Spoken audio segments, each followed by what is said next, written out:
merencanakan perjalanannya. Dan untuk situasi terkini memang di kawasan Stasiun Pasar Senen Jakarta Pusat masih terus-menerus dipadati oleh para pemudik karena kita melihat bahwa berdasarkan jadwal ini yang terdekat adalah sekitar pukul 6.20 yakni keberangkatan dari Stasiun Pasar Senen menuju ke kawasan Purwosari, kemudian akan diikuti keberangkatan pada pukul 7 dan pukul 8 sehingga beberapa jam sebelumnya masyarakat sudah nampak memadati ataupun juga memenuhi area ruang tunggu sehingga mereka tidak akan melewatkan momen keberangkatan mereka ataupun juga terlambat. Ya. Farhanisa dan Yuda. Iya. Ara, kalau kita bicara mengenai arus balik tadi belum terlalu nampak ya, tapi yang menarik Anda katakan justru tiket masih cukup banyak hingga tanggal 3 Mei. Lalu kawasan mana saja ataupun destinasi tujuan perjalanan mana saja menjadi favorit para pemudik kali ini?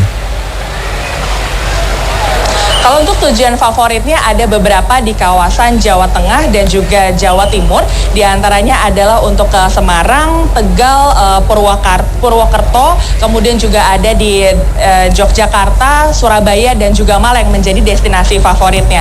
Namun dari pihak PT KAI juga menyampaikan apabila untuk melakukan perjalanan jarak jauh ke destinasi favorit tersebut namun tiketnya sudah habis terjual, bisa menggunakan fitur yang ada di aplikasi yakni Connecting Train sehingga masyarakat tetap bisa melakukan perjalanan ke destinasi tersebut meskipun harus transit ke beberapa stasiun terlebih dahulu untuk bisa mencapai tujuan.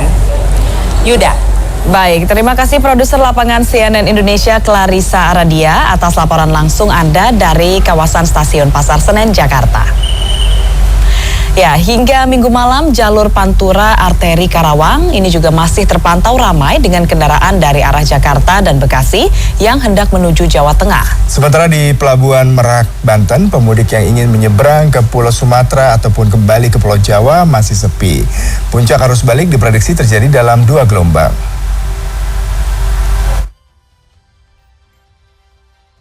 Data ASDP dalam 10 hari terakhir jumlah penumpang mencapai 853.000 orang atau naik 3% dibanding tahun lalu. Pihak ASDP memprediksi puncak arus balik 2023 akan terjadi dalam 2 gelombang, yaitu pada 24 sampai 25 April dan 30 April sampai 1 Mei mendatang. Sejumlah antisipasi telah dipersiapkan mulai dari membuka layanan pembelian tiket online hingga meningkatkan jumlah kapal yang beroperasi. Di jalur Pantura Arteri Karawang hingga Minggu malam sejumlah kendaraan dari arah Jakarta dan Bekasi masih melintas menuju Jawa Tengah. Di antara pemudik juga terdapat kendaraan masyarakat Karawang yang hendak melakukan mudik lokal. Pengamanan lalu lintas di hari kedua Lebaran hari ini dilakukan oleh Polres Karawang, Jawa Barat dan sejumlah petugas gabungan lainnya. Tim Liputan CNN Indonesia. Meningkatnya arus mudik penumpang yang menggunakan moda transportasi laut di terminal kedatangan Bandar Deli, Pelabuhan Belawan, Medan, Sumatera Utara membawa berkah bagi puluhan porter pengangkut barang bawaan penumpang. Ya, lelah setelah bekerja keras memikul barang bawaan penumpang ini juga terobati dengan bayaran dari para penumpang.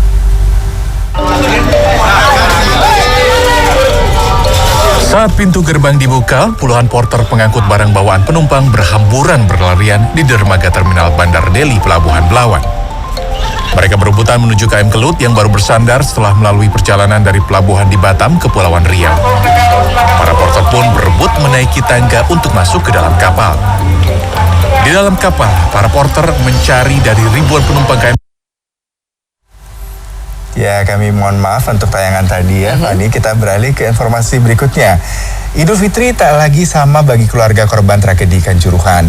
Ketiadaan orang terkasih yang direnggut dalam tragedi 1 Oktober 2022 itu mengubah sukacita Lebaran menjadi hampa. Ya, seperti seorang ibu yang kehilangan anak semata wayangnya yang berbagi cerita kepada koresponden CNN Indonesia Miftah Farid dan fotojurnalis Miki Peresia.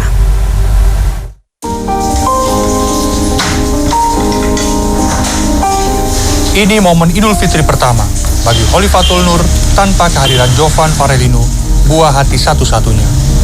Jovan, satu dari 135 nyawa yang direnggut dalam tragedi Kanjuruhan.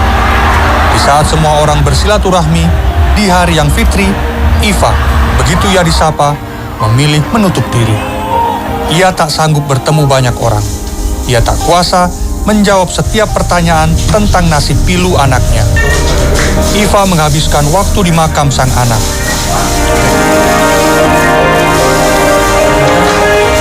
sholat itu saya sama nggak sholat maghrib, nggak mau di masjid itu tanya-tanya orang. Habis selesai orang-orang sholat saya lari ke makam. Habis ke makam buka pintu sebentar nggak sanggup, akhirnya saya ke makamnya kakak saya yang digadang itu lama, memang sengaja saya seperti itu. Saya baru buka pintu itu habis maghrib dengan mata saya bengkak. Saya nggak sanggup ditanya orang. Keluarga tahu betul apa yang dirasakan Iva. Nuri Hidayat, kakak Iva, berusaha mendampingi sang adik. Membesarkan semangatnya, jadi ya udah kesini cerita-cerita gitu-gitu, terus membesarkan semangatnya. Sama kalau ada kegiatan yang berhubungan dengan kumpulan keluarga Kanjuruhan gitu, saya selalu nyertai. Iva hanya bisa mengenang momen indah bersama Jovan dengan hati getir. Iva mengingat saat-saat malam takbiran, ia menghabiskan waktu berdua di rumah bersama Jovan.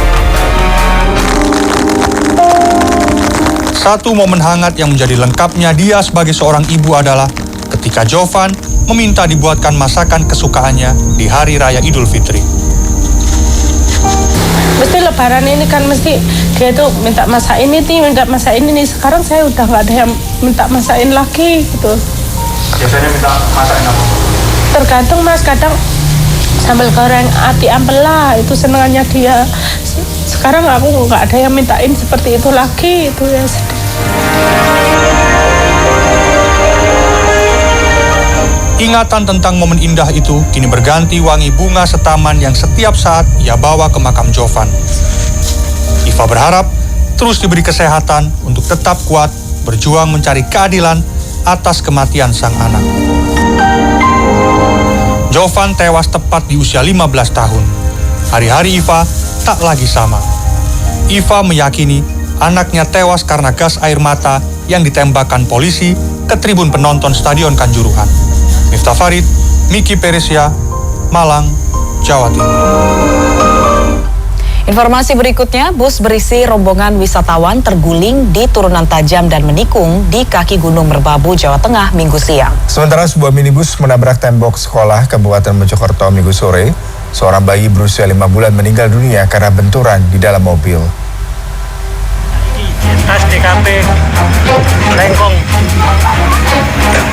Sebuah minibus menabrak tembok di Jalan Nasional Bypass Desa Brangkal, Kecamatan Suko, Kabupaten Mojokerto. Warga di sekitar lokasi kejadian berusaha memberikan pertolongan. Seorang balita sempat digendong ibunya keluar dari mobil. Warga langsung membawa korban ke rumah sakit Dian Husada di Kabupaten Mojokerto. Akibat kecelakaan ini, balita berusia 5 bulan meninggal dunia. Sementara 4 penumpang lainnya mengalami luka-luka. Petugas kepolisian yang melakukan olah TKP menduga kecelakaan terjadi karena sopir mengantuk.